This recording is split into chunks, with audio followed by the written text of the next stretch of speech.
¿Listos? Bueno, continuando esta catequesis sobre los sacramentos, vamos ahora con el perdón de los pecados, o a continuar, porque ya el lunes anterior hubo la introducción a todo esto. Yo quiero hacer una pequeña introducción sobre el pueblo gozaba con los milagros del Señor, eso lo dice el Evangelio. Se alegran, se maravillan, un ciego ve, un cojo anda, aquel muerto se resucita. Sin embargo, a menudo Jesús también dice, tus pecados, vete en paz. Ante estas palabras el pueblo no medita mucho. Nunca se dice en el Evangelio que el pueblo le parara mucho a este asunto, pero sí los fariseos y los entendidos de la ley que se escandalizan. Dicen, ¿quién puede perdonar pecados fuera de Dios? Y el Señor muchas veces dice, he venido a llamar a los pecadores para que se conviertan. Si nuestro Señor es el Redentor del hombre y el núcleo de esa liberación, que es una liberación completa de todos los aspectos de la persona, pero el núcleo de la liberación es la liberación del pecado. Y no en abstracto, sino de mi condición pecadora que se materializa en mis pecados personales, puntuales y concretos. Mis pecados de pensamiento, de palabra, de obra y de omisión, que eventualmente tienen que ver con la soberbia, el egoísmo, el desorden de la sexualidad, la pereza, la envidia, etc. El Señor también dijo, te daré las llaves, le dice a los apóstoles y específicamente a Pedro, te daré las llaves del reino de los cielos, lo que ates en la tierra quedará atado en el cielo, y lo que desates en la tierra quedará desatado en el cielo. Y también en el Evangelio de San Juan, el capítulo 20, versículo 23, el primer don de Jesucristo resucitado en la tarde del domingo de Pascua, dice, recibid el Espíritu Santo, a quienes les perdonen los pecados les quedan perdonados, a quienes se los retengan les quedan retenidos. Esto es fundamental porque después esa potestad que específicamente es de Dios, porque en eso tienen razón los fariseos, ¿quién puede perdonar pecados fuera de Dios? Nadie. Salvo que el mismo Dios ponga en las manos de un hombre, de los sacerdotes en concreto, un poder que es divino.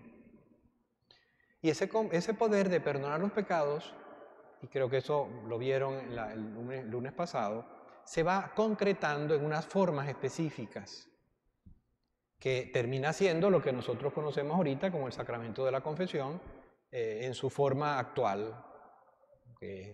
La confesión es auricular y secreta, inmediata. Por eso es que no sirve la confesión por email o por chat o por teléfono, porque se exige la inmediatez entre la persona que perdona de parte de Dios y la persona que se acusa del pecado. Bueno, dice el Catecismo de la Iglesia Católica. El Catecismo de la Iglesia Católica es un libro que hay que estar continuamente leyendo con pausa, porque ahí está todo. En el punto 1497 dice, la confesión individual e íntegra de los pecados graves, seguida de la absolución, es el único medio ordinario para la reconciliación con Dios y con la Iglesia. Bueno, esto es como, aquí terminamos una primera parte que es una introductoria. A mí siempre me gusta fijar las cosas, anclarlas en la Sagrada Escritura, que es lo que acabamos de hacer. Esto está en el Evangelio. Ahora vámonos con condiciones para una buena confesión, que es una realidad práctica. Son 5. Examen de conciencia, dolor de corazón, propósito de la enmienda, decir los pecados al confesor y cumplir la penitencia. Entonces, empecemos con el primero, examen de conciencia. ¿Qué es la conciencia? La conciencia es un juicio sobre la bondad o malicia de los pensamientos, las palabras, las obras o omisiones de que somos responsables. ¿Qué fue lo que hice? ¿Estuvo bien o estuvo mal? Es decir, es un juicio. Un juicio donde la conciencia no es autónoma, en el sentido de que hay una ley moral a la que yo me fijo para ver si mi conducta se adecúa a eso. Esa ley moral es parte de la ley eterna que está inscrita en el corazón del hombre y que tendríamos que dar una clase de teología moral, que no es el caso en este momento, donde hay preceptos primarios, secundarios y terciarios, etc. Pero hay una cantidad de cosas que uno capta de una forma espontánea, al menos cuando tiene la conciencia normal. La conciencia hay que formarla, con la advertencia que también la conciencia puede deformarse, ¿no? Entonces yo tengo que examinarme para ver cómo voy llevando delante mi vida, es decir, cómo estoy con relación a lo que Dios me pide. Esto exige una presencia de Dios, una conciencia de que Él me ha puesto en la existencia, en el sentido de que yo soy administrador de mi vida, no soy un dueño absoluto de mi existencia. Esto es una cosa bien importante, porque la razón de ser de que yo tenga que pedir perdón es precisamente porque yo administro. Si yo fuera un dueño absoluto, yo hago con mi vida lo que me dé la gana y ya. Pero resulta que eso no es así.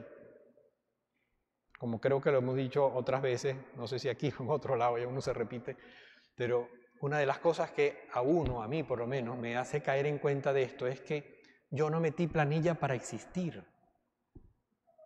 A mí se me dio la vida, se me entregó hecha. Hay muchas cosas. Nosotros vivimos en una sociedad donde se exalta el valor de la elección, y eso está bien. Pero hay que reconocer que hay una serie de cosas que no elegimos, que nos vienen dadas. En primer lugar, la vida. Y por ahí empezamos a sacar la carga genética, etcétera, etcétera. Son cosas que vienen. No, eso es así. Entonces, uno tiene que hacer un poco de examen de conciencia a la hora de irse a confesar. Entonces, hay varios estilos de examen de conciencia. Hay uno que es muy sencillo, que quizá coincide con lo que mucha gente hace en la noche, que es qué hice bien, qué hice mal, qué puedo hacer mejor. Un esquema tripartito y muy sencillo, ¿no? Otro, por supuesto, también es ir revisando los mandamientos. Yo amo a Dios sobre todas las cosas. Bueno, más o menos. Eso está ahí como implícito, pero de vez en cuando uno se puede confrontar con momentos en los que efectivamente eligió otra cosa claramente por encima de Dios. Y así, y viendo cada uno de los mandamientos, uno va sacando también las consecuencias. Otro tipo de examen de conciencia es revisar el día. ¿Qué hice yo cuando me levanté? ¿Qué hice después? Es decir, como ir por horas, o no es que por horas, porque es demasiado como muy minucioso, pero sí, ¿qué hice en la mañana? ¿Qué hice al mediodía? ¿Qué hice en la tarde? ¿Qué hice en la noche? Entonces uno más o menos va. Otras veces es por relaciones. ¿Cómo he vivido mi relación con las personas de mi casa? Mi entorno más íntimo y personal. ¿Cómo he vivido mis relaciones laborales en donde trabajo? ¿Cómo me comporté en el tráfico? Hay gente que se transforma.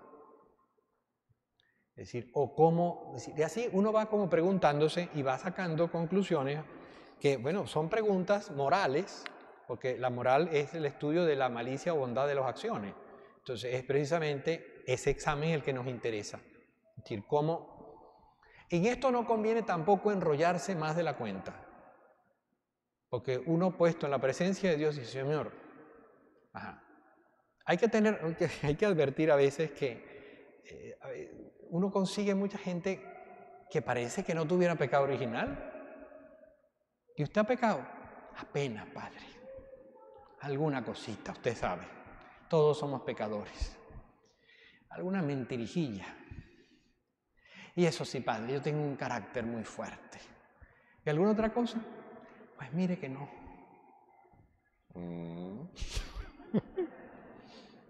Habría que meterle un reality show, una cámara que lo vaya, pero una cámara especial, que le investigue incluso las intenciones.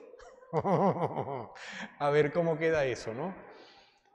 Sí, cuando uno habla del examen de conciencia y del aprovechamiento de la confesión sacramental, Pero la confesión sacramental es un juicio misericordioso, pero un juicio. Porque la manera en que Jesucristo lo dicta en el Evangelio es así. A quienes les perdonen los pecados les quedan perdonados, y a quienes no se los perdonen no les quedan perdonados. Por eso es que uno tiene que decir el pecado. Esa es la razón del por qué yo tengo que expresar, no solamente me arrepiento, sino me arrepiento de esto y de esto, porque la persona va a juzgar, el sacerdote va a juzgar. Y en ese sentido, yo siempre lo digo, pues me parece que nos ayuda a todos. El sacerdote, para poder ser absuelto, tiene que buscarse otro cura y decirle su rollo. Yo no me puedo autoabsolver, ni el Papa, nadie.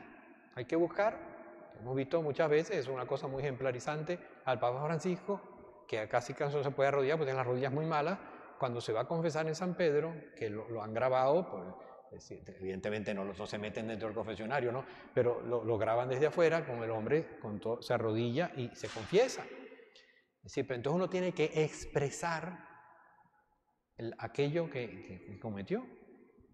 Bueno, entonces pasamos, después de ese examen de conciencia, al núcleo del sacramento de la confesión en cuanto a lo que uno tiene que hacer, que es el dolor de corazón, que es la contrición, es el arrepentimiento del pecado.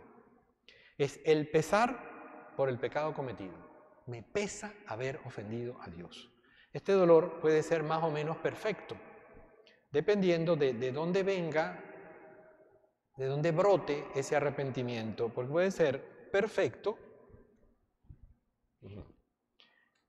si es motivado por el amor de Dios. Cuando nosotros hacemos el acto de contrición, un acto de contrición muy bonito, Jesús, mi Señor Redentor, yo me arrepiento de todos los pecados cometidos hasta hoy, me pesa de todo corazón, porque con ellos ofendía a un Dios tan bueno. Porque con ellos ofendía a un Dios tan bueno. Ese apunta hacia esa contrición perfecta, porque puede haber también otra contrición, que realmente en teología se llama atrición, que es el dolor de los pecados, pero de menor clase, aunque también sirve, que es motivado por el miedo al infierno, por ejemplo.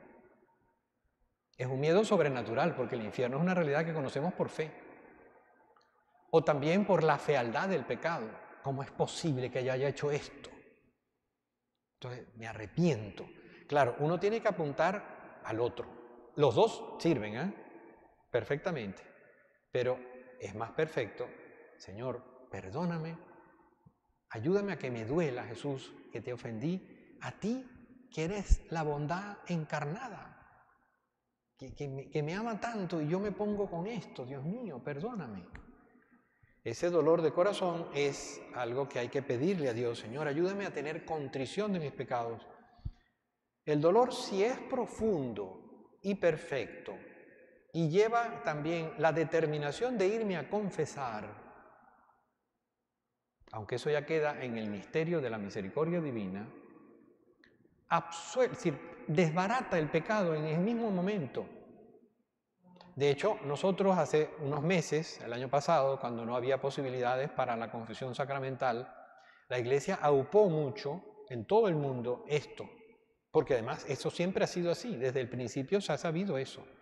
Señor, si yo te pido perdón desde el fondo de mi corazón, con el propósito de irme a confesar, lo que pasa es que no puedo.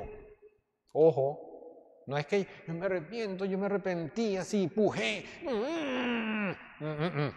El asunto va más por una determinación de la voluntad y por la determinación de ser dócil a lo que Dios ha dispuesto. Y Dios ha dispuesto la confesión sacramental, porque por eso es que otorga la potestad de perdonar los pecados. Si no, no lo hubiera hecho. Y además en esa forma. Esto es algo además que, por ejemplo, nuestros hermanos protestantes, cuando tienen buen sentido de las cosas, a la Iglesia Católica le envidian mucho el sacramento de la confesión. Porque uno sabe que uno se va a confesar y Dios absuelve. Y uno agarra esa culpa y la bota.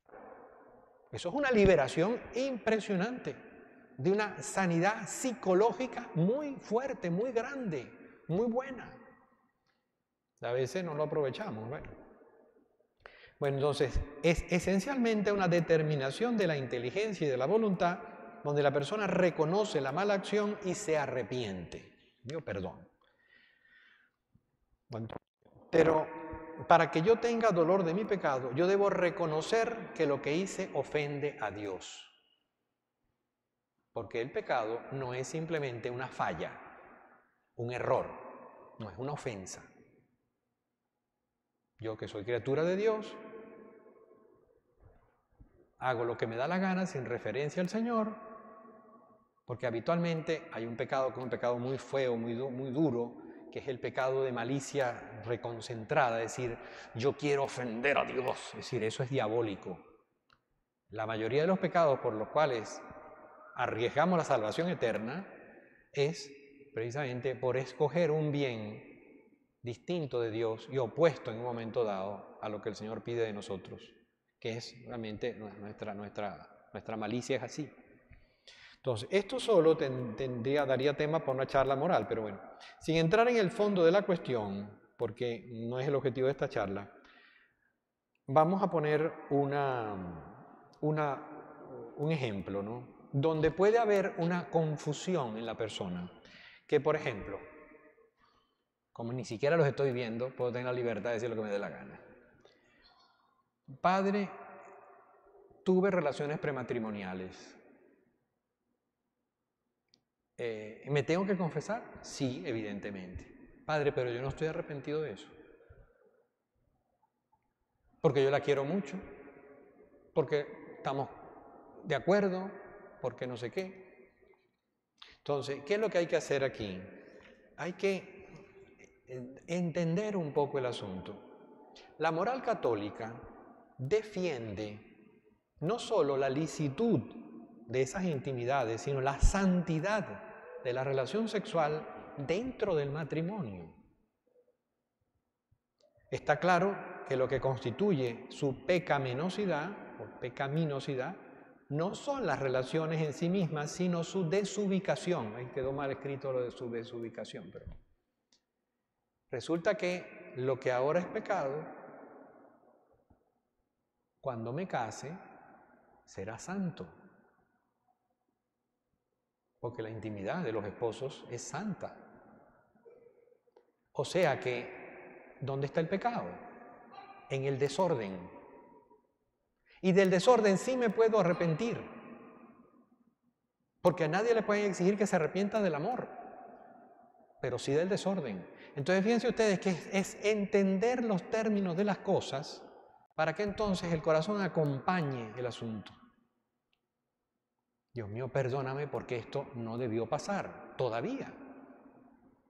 Entonces ahí donde está la lucha cristiana para decir, caramba, ayúdame a evitar, en este caso concreto, las circunstancias que me llevan por un plano inclinado y resbaladizo al llegadero. Porque eso es así. ¿Por qué? Porque la intimidad fuera del matrimonio no está diseñada para desplegar todas las realidades del amor. Y el riesgo de que aquello se asuma con una desviación en el sentido de que no es la realidad del amor, sino la del placer, la que induce al asunto. Y en eso hay que ser un poquito sinceros, porque si eso no llevara placer, no lo harían.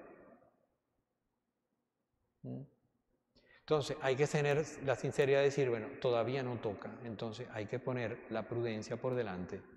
Pero bueno, eso es un ejemplo concreto, porque uno tiene que saber que si estoy haciendo examen de conciencia, tengo delante una serie de realidades donde he ofendido al Señor, yo tengo que caer en cuenta, perdón, pero te ofendí, perdóname, ayúdame, porque es toda una coherencia, porque si no sería, bueno, me voy a confesar, esto y esto, pero estás arrepentido. Bueno, Padre, esto, no, que si estás arrepentido, porque la confesión no es una varita mágica, es una misericordia de Dios, pero, como dice San Agustín, Dios que te creó sin ti no te salvará sin ti.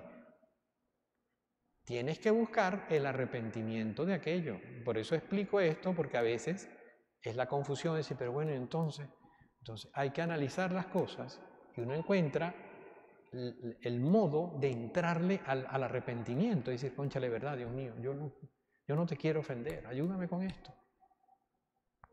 Bueno, hay que arrepentirse del desorden. Entonces, el propósito de enmienda, que es la tercera condición, va pegado al dolor de corazón. Porque si el dolor de corazón es auténtico, el propósito de enmienda viene solo. Perdón, Señor, ayúdame a no hacerlo más. Es la determinación de la voluntad de no volver a pecar. En esta voluntariedad actual, es una voluntariedad actual que puede ser auténtica, aunque la experiencia reiterada de nuestra miseria haga previsible nuestra reincidencia en el pecado. Es que yo sé que yo voy a volver a hacer. Bueno, primero, te puedes morir al salir del confesionario. Le dio una broma y ahí quedó. O sea que tú no eres dueño del futuro. 2, porque uno se quiere reencontrar con el amor de Dios. Perdón, Dios mío, yo quisiera no volverlo a hacer. A lo mejor la experiencia reiterada de mi maldad me dice, cónchale, yo voy a caer otra vez, pero yo no quisiera. Eso es válido. Ese es el propósito de enmienda. Porque además uno quiere luchar por vivir el amor de Dios. Y sin ir más allá, porque uno quiere vivir limpio. Y me perdonan por el ejemplo que voy a poner ahora, porque quieres vivir limpio. Esta razón está en la base del marketing de todas las empresas fabricantes de papel toalé. Sobran los comentarios. Porque el que me ponga el argumento de que voy a volver a pecar, imagínense, terminaría con una cola de cocodrilo. De varias piezas. Perdón pero es que creo que es un ejemplo muy gráfico e incontestable. Ajá. Bueno, después, decir los pecados al confesor. La cuarta condición. Esto es lo más sencillo, pero a veces lo que más cuesta. Para facilitar esto, y por otras razones, una, porque el penitente tiene derecho a guardar su identidad.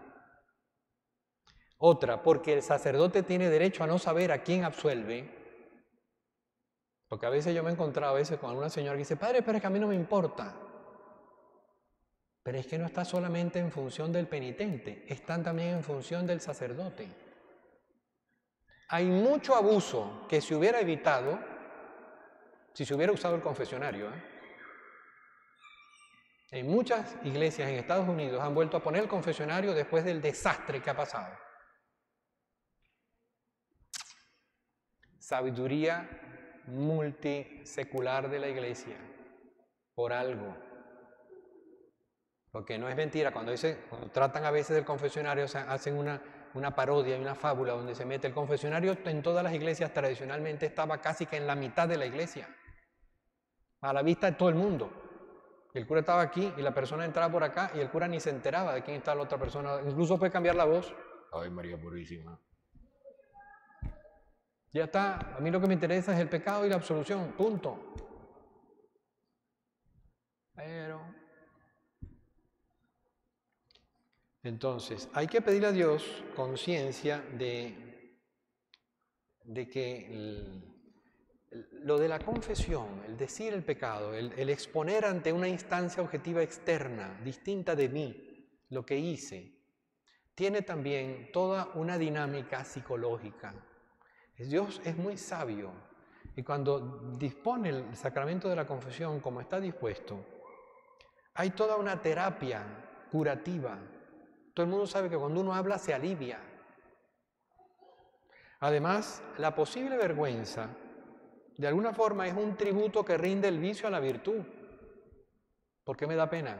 Porque no es una cosa así como para enorgullecerme lo que hice. Entonces a uno se le remarcha la conciencia de que eso estuvo mal. Y también porque sirve como parte de penitencia. Eso lo decía el Papa Francisco. Ningún Papa ha hablado tanto del sacramento de la confesión como este, en los 9 años que lleva, que cumplió ayer.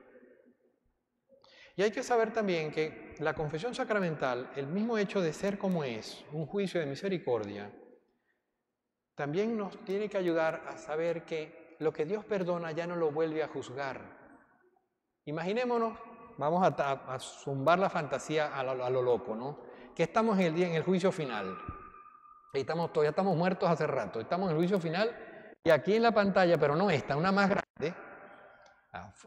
Antonia Pérez, presente. Ay, ¿te llamas tú? ¿Te llamas Antonia Pérez? Ah, qué susto. Por decir algo, ¿no? Fulanito de tal, venga acá al banquillo.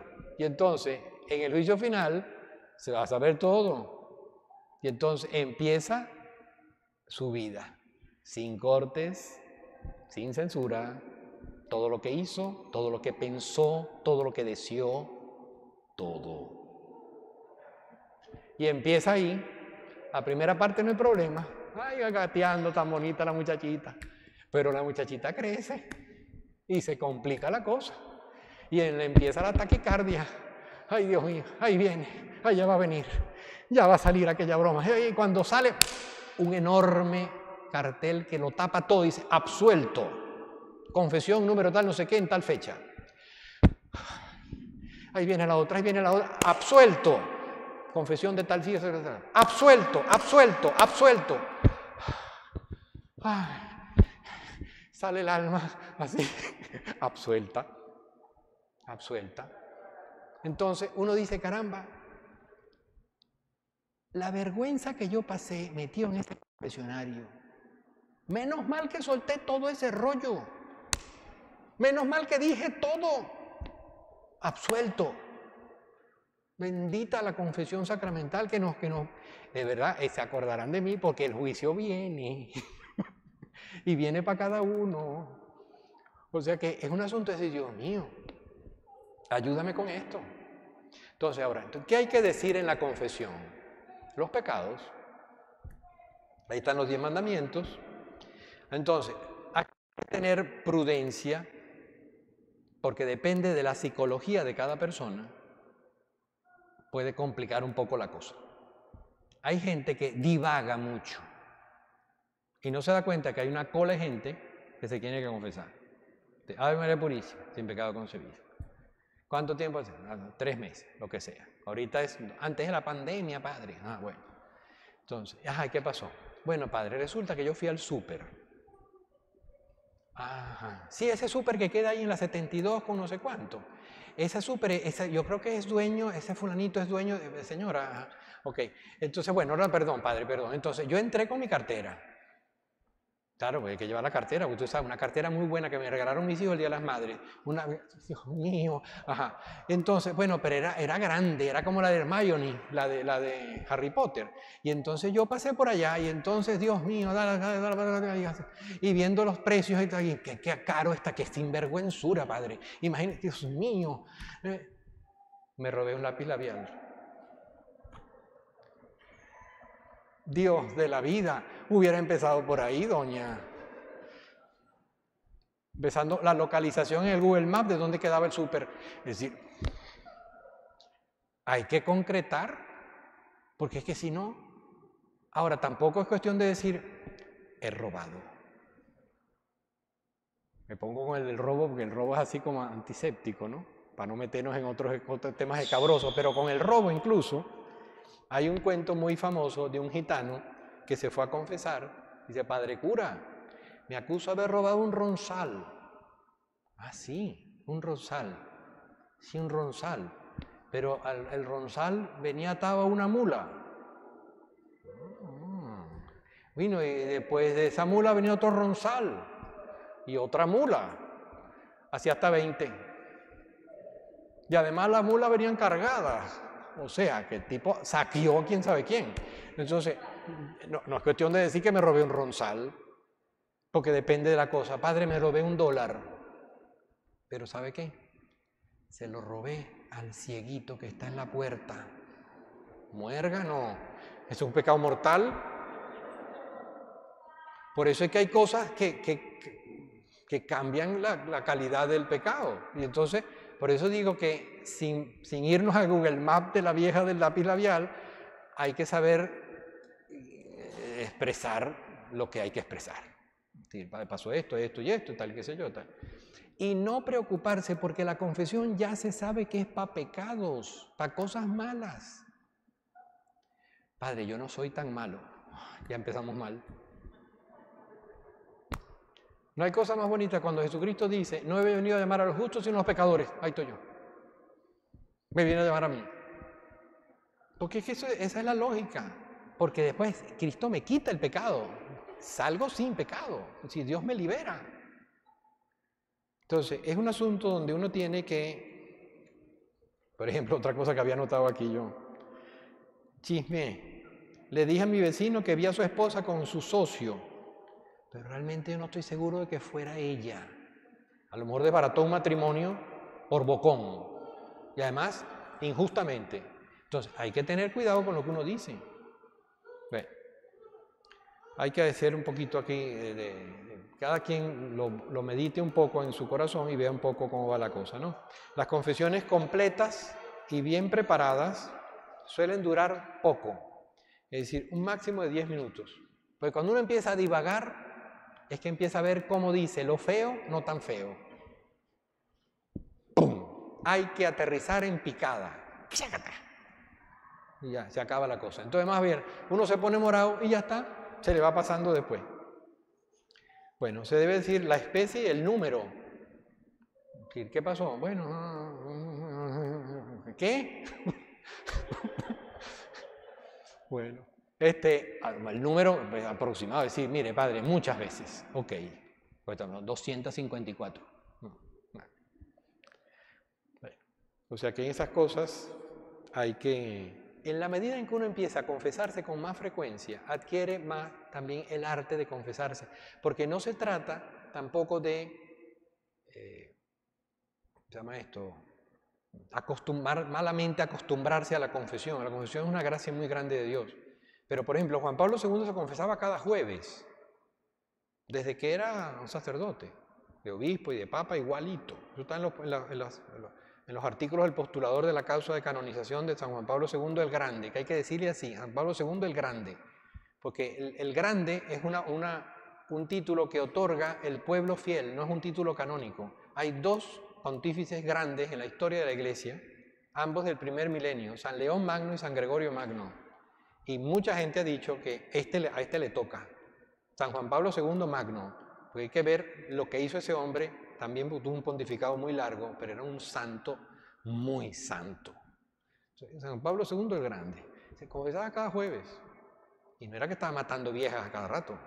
Bueno, a cada rato, no creo que él mató ninguna, pero me refiero, uno también tiene que, hay gente que le conviene cada semana, otras veces cada 15 días, otras una vez al mes, a lo mejor cada 3 meses, pero no alargarlo más.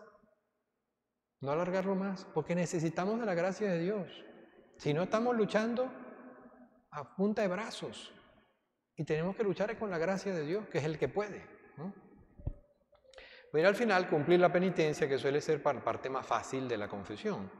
Cuando nos ponen la penitencia y estamos sinceramente dispuestos a cumplirla, al momento en que nos imparten la absolución sacramental, se perdonan todos los pecados.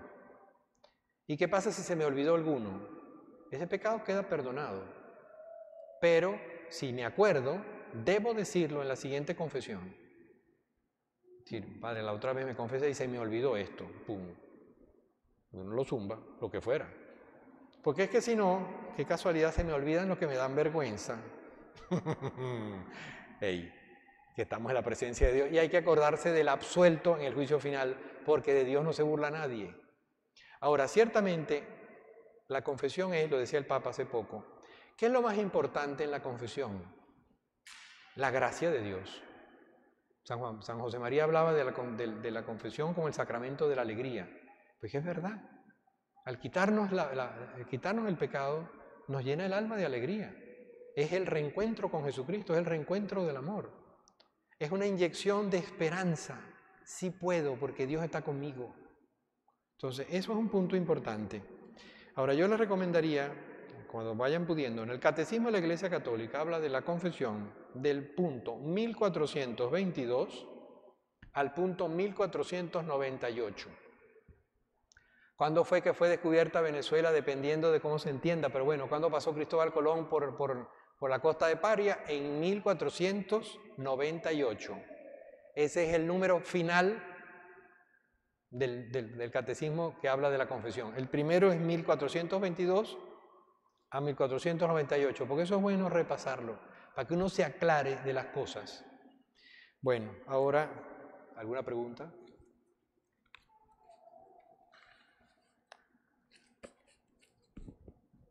Despierten.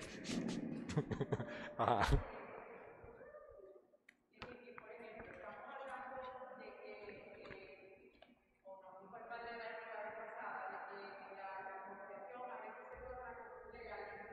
Ajá.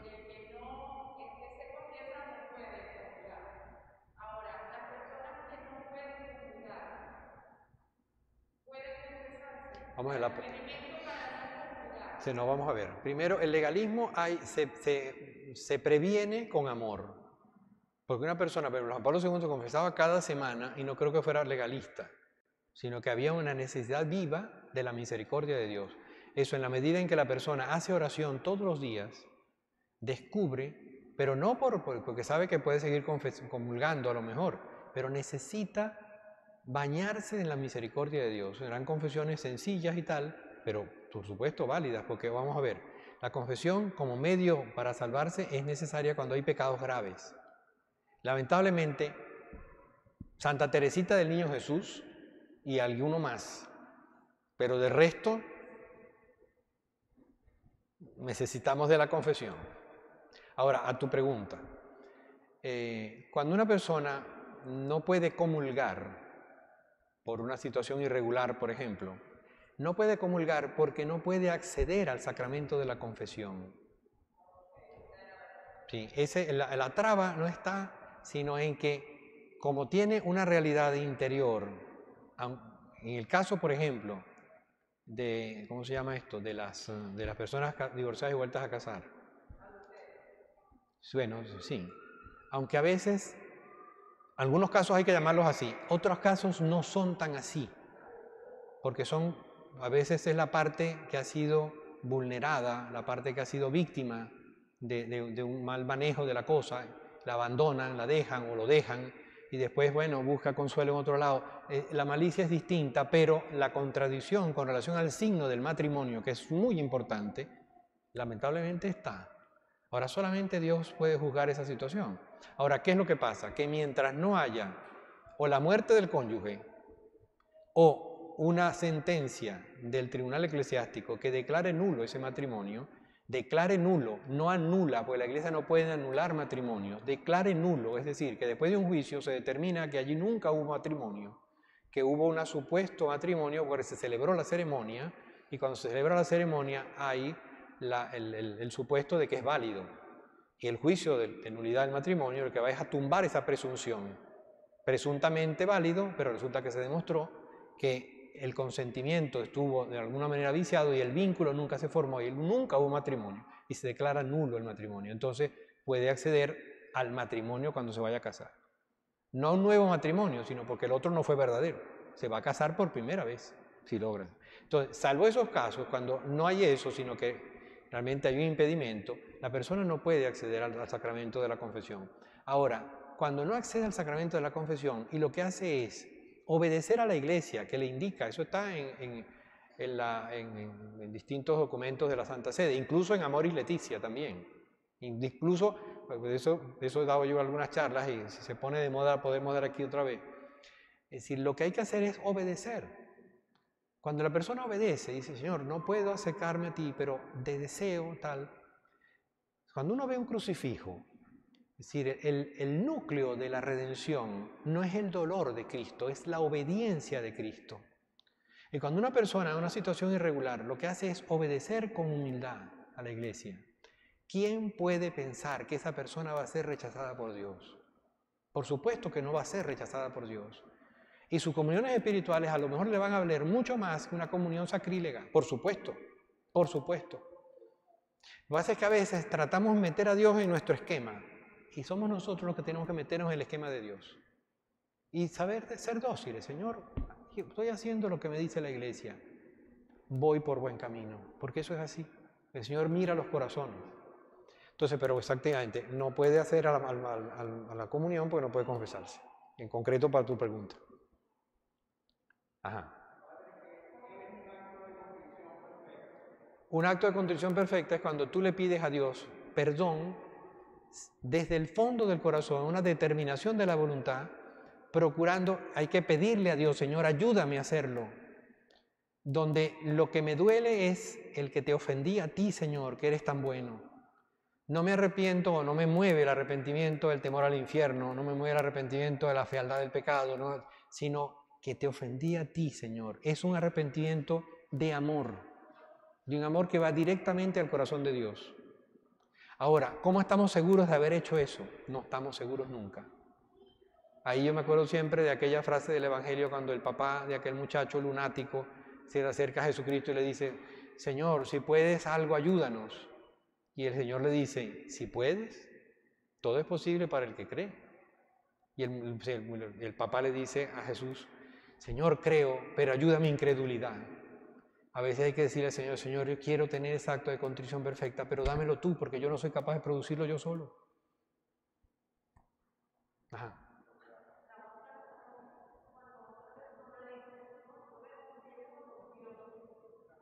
Ajá. Bueno, vamos a ver. Lo que pasa es que ese...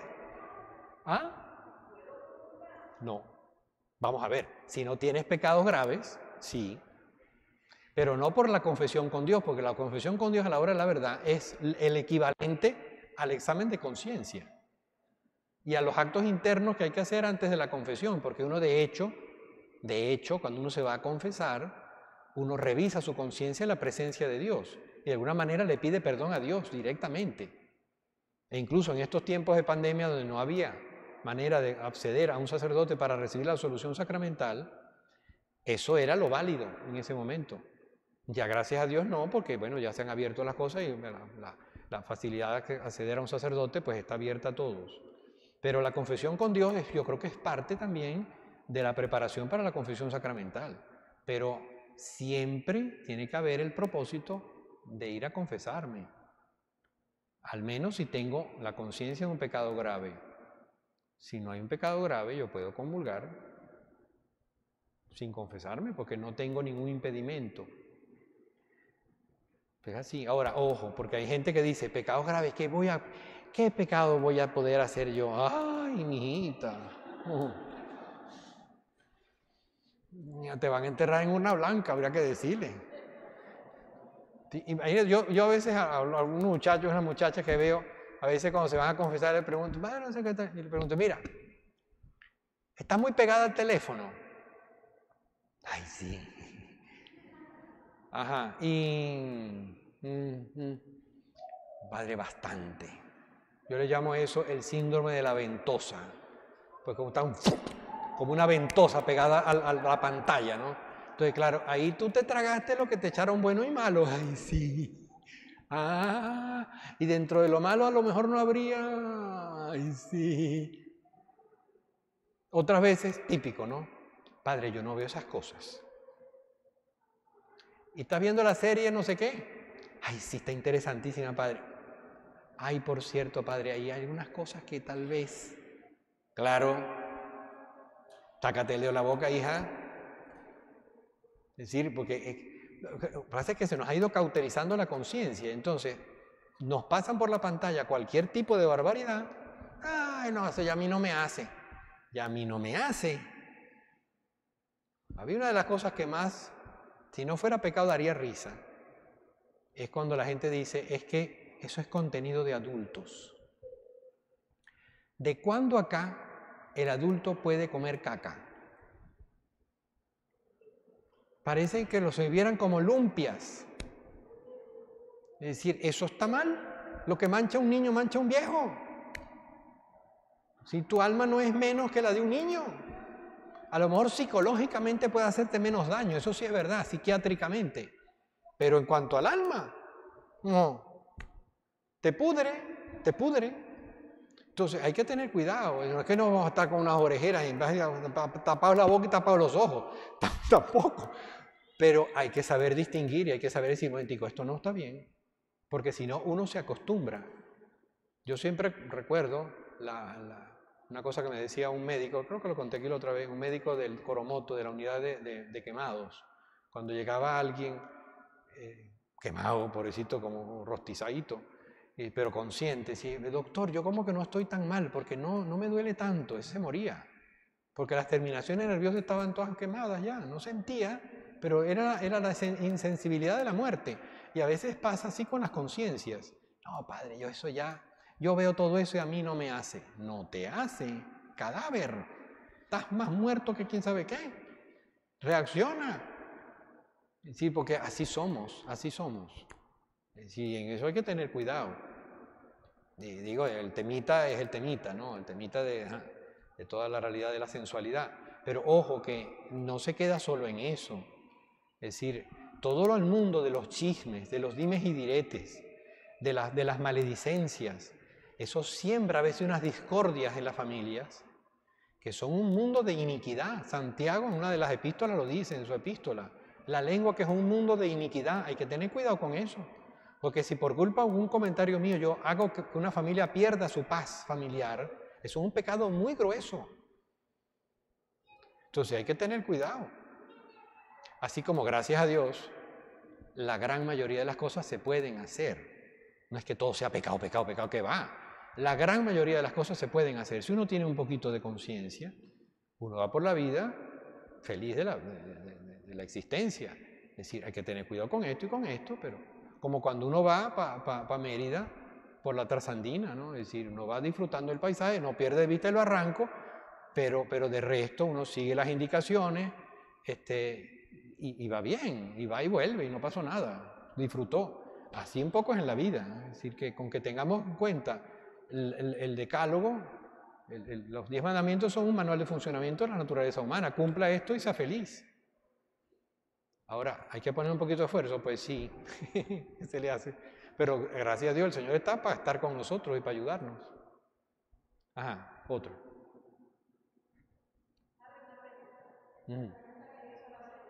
Ajá.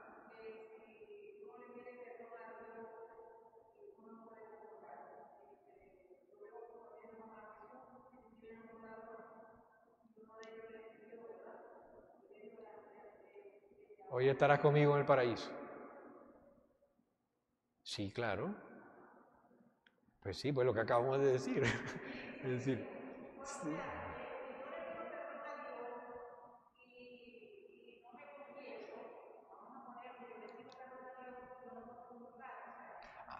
Lo que acabo de decir con este lado, evidentemente, vamos a ver, todo esto se maneja en la realidad de la vida. Ahora, al momento de la chiquita, evidentemente que si yo me pongo delante de mi Padre Dios y digo, Señor, perdóname, sobre todo si acude a la Virgen, Madre mía, consígueme el perdón del Señor, estoy seguro que esa persona a lo mejor le toca un buen purgatorio, pero se salva. Pero me refiero, es decir, por algo está el sacramento dispuesto por Jesús. Ahora, si yo no puedo, que era lo que me preguntaban por aquí al principio, si yo no puedo, lo que tengo es que obedecer a la iglesia, pedir perdón al Señor y tal. No puedo acceder a la comunión sacramental si no estoy habilitado para eso. Pero puedo hacer la comunión espiritual.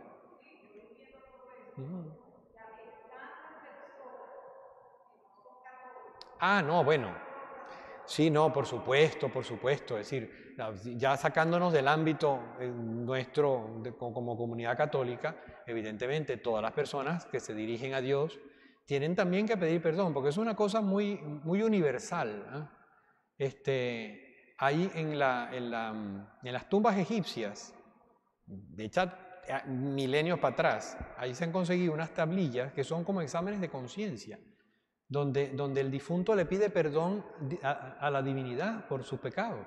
Eso es algo que está tan en la entraña de la naturaleza humana, que eso lo encuentras tú en todas las religiones.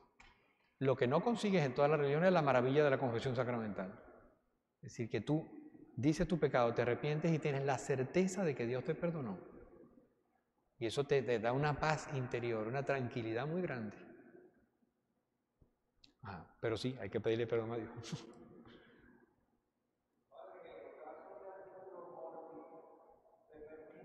Sí, sí, sí, sí. Por supuesto, no, vamos a ver. En el artículo mortis saltan todas las normas. Es decir, la ley canónica dice, salus animarum suprema lex, la salud del alma es la suprema ley. Es decir, una persona que esté en una situación absolutamente irregular, no sé qué, se está muriendo, el cura va, lo confiesa, lo absuelve, lo unge y le da la comunión. Si el tipo se ha arrepentido, claro.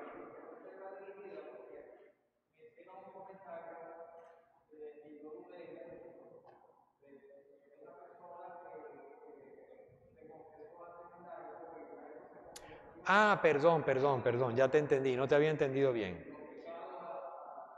No, vamos a ver. Lo que yo decía ahorita era que se le busca al sacerdote. Otra cosa es que hay una costumbre que incluso históricamente se ha vivido en momentos de trepidación, en guerras, por ejemplo, donde al no haber sacerdotes y como una manifestación de la seriedad de la determinación de irse a confesar si hubiera un cura, yo le cuento a otra persona al lado, mira, me estoy arrepintiendo de esto, de esto y de esto y de esto. Eso estrictamente no hace falta, pero cuando se ha hecho, y se ha hecho con rectitud de intención, como manifestación de mi arrepentimiento, por supuesto que Dios mira con misericordia esas cosas, por supuesto, porque es como un remachar mi determinación de confesarme, que como no tengo un sacerdote me confieso con alguien, pero hay que tener cuidado con eso, ¿eh? Pues bueno, puede ser una imprudencia dependiendo de... Claro, si van a morirse los dos, como a veces os pasaba, por ejemplo, en la Revolución Francesa, o incluso antes, sobre todo en situaciones de guerra, está al menos recogido en algunos manuales y tal, como los prisioneros, como no había ningún sacerdote, se confesaban unos con otros, como manifestación de arrepentimiento, y después le cortaban la cabeza a todos. O sea que sí, es algo que Dios mira con misericordia. Incluso hay una de las cartas, dice, confesados los pecados unos a otros, pero eso ya no es el sacramento de la penitencia. El sacramento de la penitencia está muy determinado por la Iglesia en lo que acabamos de decir. Y viene de Juan capítulo 20, versículo 23, de la potestad que reside en el orden sacerdotal. El sacerdotal que significa los que tienen el carácter sacerdotal en el orden, es decir, los presbíteros y los obispos, no los diáconos. Por eso es que el diácono puede bautizar, el diácono puede ser testigo cualificado de un matrimonio, pero no puede absolver, no puede ungir, no puede consagrar, porque esos son características propias del sacerdocio, y el sacerdocio lo tienen solamente el orden del presbiterado y del episcopado. Pero bueno, eso ya abunda en otra teología dogmática, sacramentaria. Ajá.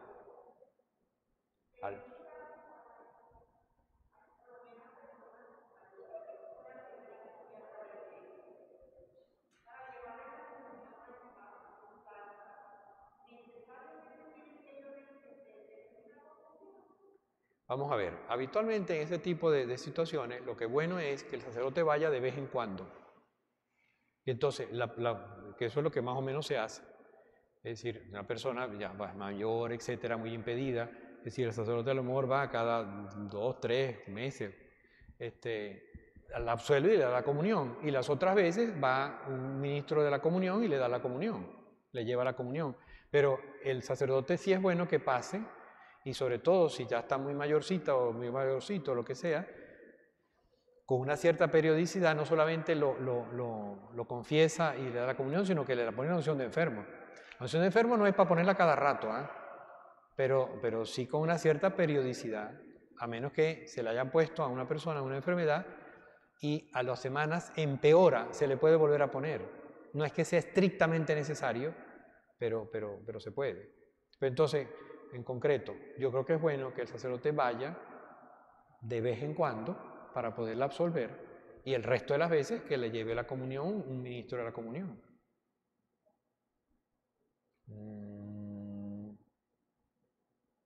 Se quedó tranquilito, ¿ven? Se hizo una maravilla, está la ventosa. Ajá. Se nos acabó el repertorio. Bueno, entonces acuérdense, de la 1422 a la 1498, porque eso, el catecismo hay que repasarlo con cierta frecuencia, pues nos ayuda mucho. Sobre todo cuando la gente empieza a decir cosas un poco peregrinas, al catecismo, que ahí está todo. Bueno, pues nada, Dios me los bendiga, pórtense bien. Sería como tener que recargar lo del artículo mortis a las personas que se impiden ahorita.